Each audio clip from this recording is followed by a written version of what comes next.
So I want you to know that this video has nothing to do with how to vote, who to pick, none of that. No R, no D, no L, M, N, O, P, none of that. What I am doing is hopefully bringing to mind for you is an awareness of what's going on so that you can be more prepared as to how to react. Preact, is that a word? Preact, to preemptively act. I think I might have just coined a word.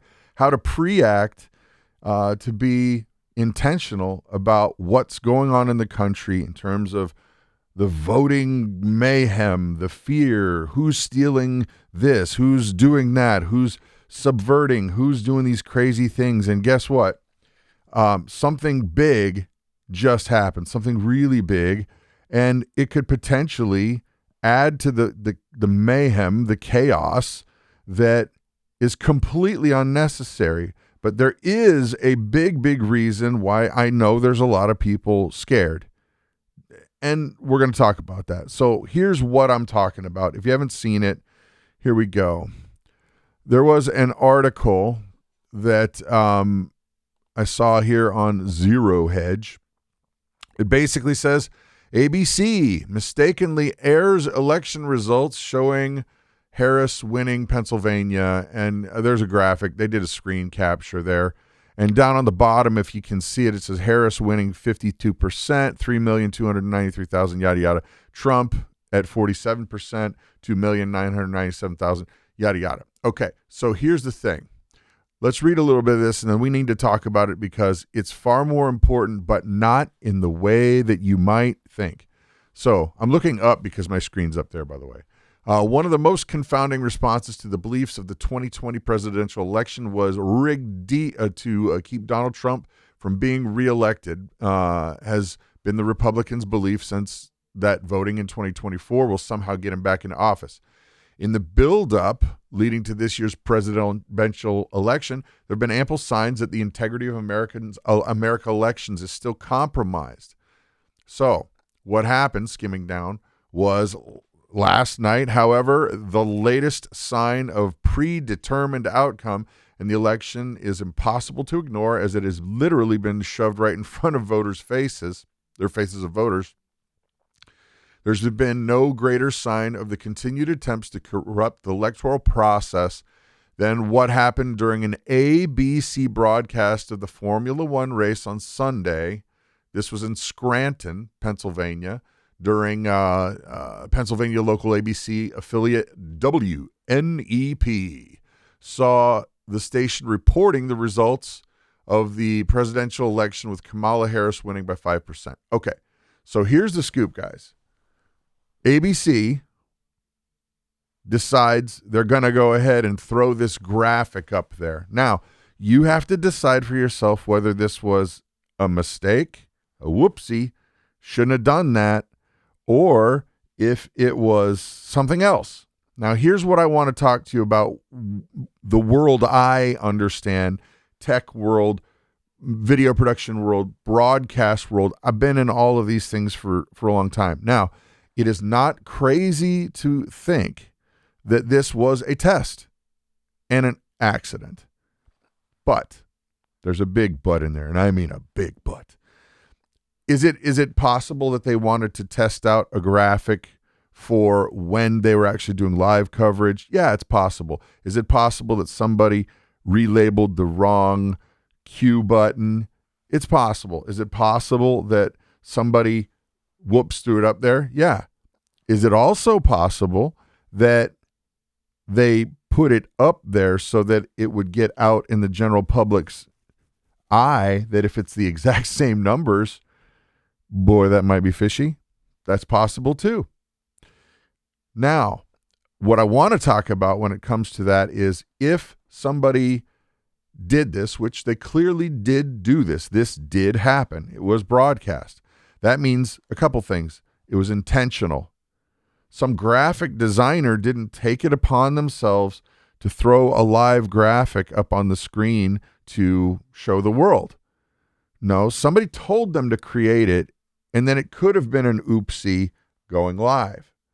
But somebody was told to create that graphic and they made it. Or it could even very well be a running tally kind of a screen where their computers are tied to other computers that feed it data that go into that, and then it goes out.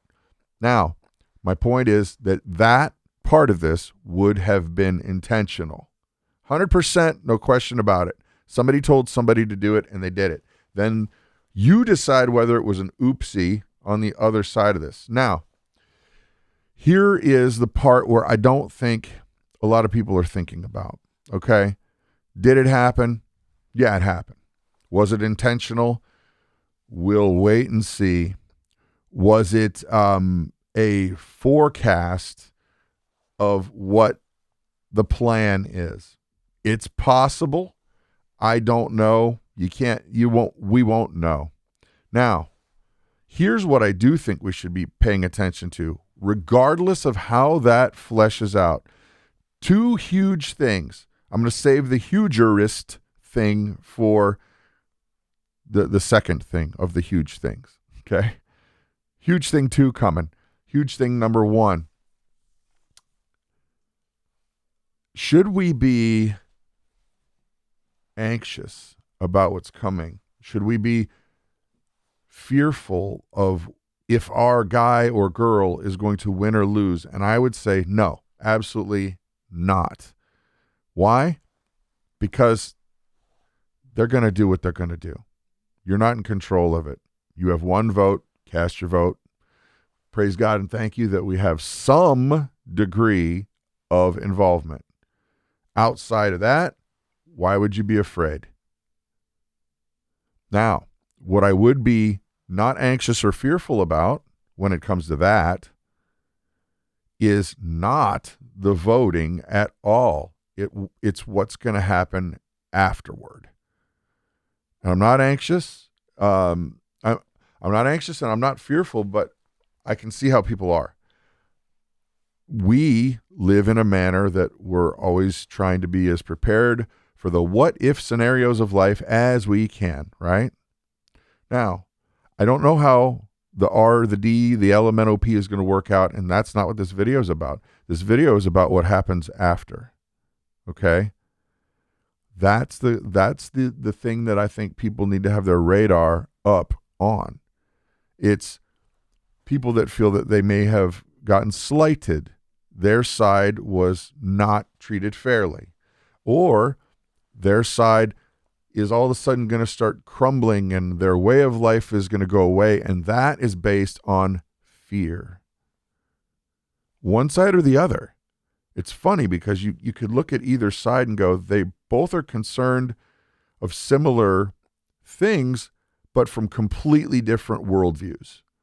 One's over here, one's over there. They're concerned that the other side's going to just somehow crush them and take away everything that they want, love, yada, yada, right? So I'm not anxious or fearful about the election because that's going to be what it is. Do your best. Vote your vote. But after that, there are going to probably be people who are going to feel slighted. And this right here, this doesn't help. This does not help at all because you know what happens? People are automatically going to assume that they got hosed. And maybe it was a mistake and maybe it wasn't. We may never know. But this isn't helpful. So my thought in all of this, guys, my thought in all of this is cast your vote. Don't live in fear. But don't give in to this kind of mentality that it's just a foregone conclusion that everything's going to melt down. Choose not to be a part of that system. Choose not to be a part of the side that says, you know what? I may not like the outcome, so I'm going to rage. I'm not sure that's a good way to be. I don't think it's a good way to be. As a matter of fact, I know it's not a good way to be, which leads me to my second biggerest point that I was talking about before. Second biggerest point is this. Choose not to live in fear. I firmly believe that none of this is taking God, the Almighty Creator, by surprise. He's not up there going, oh my gosh, what are they going to do? Eating popcorn, trying to figure out what's next. No. He's still in control. I still serve him. Many of you do. My suggestion is just try to calm people's fears and remember there's a God above who loves us. Jesus died for us, and we don't have to live in that fear anymore because we know the outcome. And I don't mean the 2024 outcome. We know the outcome of outcomes. So folks, hang in there, pray, dig in with your community, be proactive, but don't live in fear. You guys have an amazing and blessed day. Bye.